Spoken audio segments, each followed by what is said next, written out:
Donc la plupart des genres littéraires qu'on retrouve dans la Bible, que ce soit des récits de patriarches, des récits d'exploits, le récit de la création du monde, du déluge, que ce soit des lois telles que celles que Moïse donne au peuple, que ce soit des psaumes tels qu'on peut les trouver dans la Bible, on a des parallèles dans la littérature du Proche-Orient.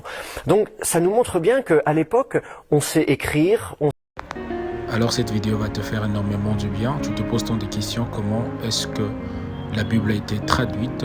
Dans cette vidéo, tu vas comprendre beaucoup de choses avec Michael Langlois, qui est un professeur, un philologue, un chercheur, et il va te révéler beaucoup de choses. Et n'oublie pas d'aimer et de partager. Quand on regarde les différentes Bibles aujourd'hui, qu'on soit juif, catholique, protestant, orthodoxe, on se rend compte qu'on n'a pas les mêmes livres. Certains sont présents dans certaines Bibles, d'autres en sont absents. Alors le lecteur est un petit peu surpris, il se demande mais comment ça se fait que tout le monde n'a pas la même Bible. Alors en fait, la liste des livres qui figurent dans une Bible et l'ordre dans lequel on les trouve, c'est ce qu'on appelle le canon. Le canon, c'est un mot grec qui veut dire règle, et donc c'est quelque chose qui a autorité. Aujourd'hui, on va parler de canon de beauté, par exemple. Ça veut dire que c'est des normes, des règles. Alors le canon de la Bible, eh bien, c'est tout simplement la liste des livres qui doivent figurer dans la Bible et l'ordre dans lequel on les trouve. Le canon, c'est un processus très long, ça a pris plusieurs siècles, où justement, d'un côté les rabbins, de l'autre côté les pères de l'Église, ont discuté, se sont mis autour d'une table, ont débattu à propos de la place de tel ou tel livre. Est-ce que ce livre doit faire partie de la Bible ou pas? Est-ce qu'on lui reconnaît une certaine autorité? Est-ce qu'il a un enseignement qui lui est propre? Est-ce qu'il a quelque chose d'unique qu'il apporte dans la Bible? Ou est-ce qu'au contraire, c'est un livre somme toute intéressant, mais qui n'a pas besoin de figurer dans la Bible? En fait, donc ça, c'est un processus qui a pris place durant les premiers siècles de notre ère, tant du côté des Juifs que du côté des chrétiens, et c'est un processus qui a abouti à des conclusions différentes selon les milieux dans lesquels on se trouvait. Par exemple, en Occident, l'Église catholique romaine a statué, alors c'est vrai que la décision finale a été prise tardivement, elle a été prise au Concile de Trente, donc on est déjà au XVIe siècle de notre ère. Mais en Orient, par exemple, les autres églises chrétiennes, orthodoxes, que ce soit de langue grecque, de langue russe, de langue arménienne, de langue géorgienne, de langue copte, de langue éthiopienne, eh bien chacune de leur côté ont discuté, ont décidé quant à elles d'inclure certains livres que du coup nous n'avons pas dans les Bibles d'Occident. Par exemple, le canon le plus riche, le plus complet, c'est celui de l'Église d'Éthiopie, qui a jusqu'à 80 livres dans sa Bible, et y compris des livres tels que le livre des Jubilés ou le livre d'Enoch, qui ne sont présents dans aucune autre Bible.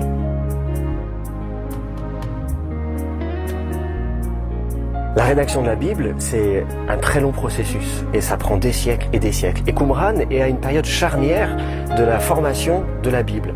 Avant Qumran, d'abord, on n'a pas de manuscrit biblique, on n'en a pas retrouvé nulle part, sur aucun site archéologique. Ça ne veut pas dire qu'on n'en trouvera jamais, espérons qu'un jour on trouvera des manuscrits plus anciens. Mais c'est vrai qu'à l'heure actuelle, les manuscrits bibliques les plus anciens, on les a trouvés à Qumran. Alors si on s'intéresse à ce qui se passe avant Qumran, que sait-on de la Bible avant Qumran, forcément on est dans le domaine de la conjecture. On est obligé pour ça de se renseigner sur ce qui se passe dans le monde de la Bible. Que se passe-t-il en Mésopotamie, en Égypte? Que sait-on de ces grandes civilisations? Que sait-on de la production littéraire à l'époque? Et par exemple, on se rend compte que dès le 2e millénaire avant notre ère, on a déjà des textes mythologiques d'une part, on a des textes législatifs d'autre part, on a des textes poétiques. Donc la plupart des genres littéraires qu'on retrouve dans la Bible, que ce soit des récits de patriarches, des récits d'exploits, le récit de la création du monde, du déluge, que ce soit des lois telles que celles que Moïse donne au peuple, que ce soit des psaumes tels qu'on peut les trouver dans la Bible, on a des parallèles dans la littérature du Proche-Orient. Donc ça nous montre bien qu'à l'époque, on sait écrire, on sait rédiger, on sait composer des œuvres littéraires sophistiquées.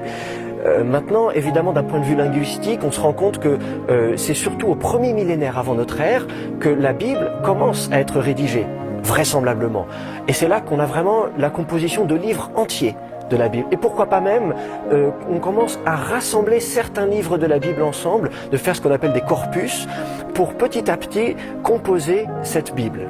C'est une phase de rédaction qui se prolonge, qui se poursuit et qui s'achève après l'exil à Babylone. Au milieu du premier millénaire avant notre ère, les Babyloniens arrivent, détruisent Jérusalem, brûlent le temple, déportent la population. C'est un choc, c'est brutal, hein. Donc ça marque une rupture nette dans l'histoire du peuple d'Israël. Et après cet événement majeur, il y a ce besoin de finaliser la rédaction, de compléter la rédaction. On reprend certaines parties de la Bible, on les réécrit et on finalise la rédaction de la Bible. Et ça se passe dans les siècles, j'allais dire les derniers siècles avant notre ère.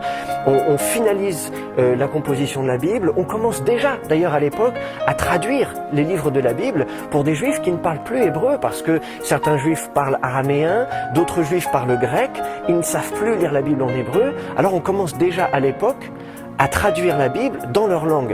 Et c'est très intéressant parce qu'on commence à traduire la Bible alors que sa rédaction n'est pas tout à fait finie, alors que le texte continue encore à évoluer, à bouger. Et ça n'est qu'à Qumran qu'on a les plus anciens manuscrits de la Bible et où on se rend compte que à l'époque, même encore à l'époque de Qumran, on peut encore trouver des variantes dans les différents manuscrits de la Bible. Parmi les manuscrits de la Mer Morte, on découvre des textes écrits dans différents alphabets et même dans différentes langues. Ça peut paraître surprenant. Il y a 3 langues qui sont attestées à Qumran. La langue la plus importante, c'est l'hébreu, bien sûr, parce que c'est la langue liturgique, c'est la langue sacrée, c'est la langue sainte, c'est la langue de la Bible. Et donc, c'est la langue la plus largement représentée à Qumran. Ensuite, on a découvert des manuscrits en araméen. L'araméen, c'est la langue qui est la plus parlée à l'époque. Il faut dire que après l'exil à Babylone, l'hébreu devient une langue réduite à un petit groupe. C'est une langue régionale, on pourrait dire. C'est un peu comme en France, il y a des dialectes, on parle certaines langues dans certaines régions de France, mais ça n'est pas la langue majoritaire. Et bien de la même manière, l'araméen s'impose dans tout le Proche-Orient comme étant la langue officielle, la langue que tout le monde parle, un petit peu comme l'anglais aujourd'hui, la langue internationale. Et même en Judée, finalement, on se met à parler araméen. Donc tout naturellement, on va retrouver un certain nombre de textes en araméen. Et puis, chose un peu plus surprenante, on découvre également des manuscrits en grec. Alors le grec, c'est la langue de l'Occident. Depuis Alexandre le Grand, qui a conquis toute la région, il a imposé la langue grecque comme étant la langue officielle de l'Empire grec et de ses successeurs. Donc finalement, si on veut pouvoir dialoguer avec ses voisins occidentaux, si on veut pouvoir faire du commerce, eh bien il faut bien parler grec. Et donc de fait, les Judéens savaient également parler le grec. Et c'est pour ça qu'on trouve quelques manuscrits grecs à Qumran, en petite quantité, mais quand même quelques-uns.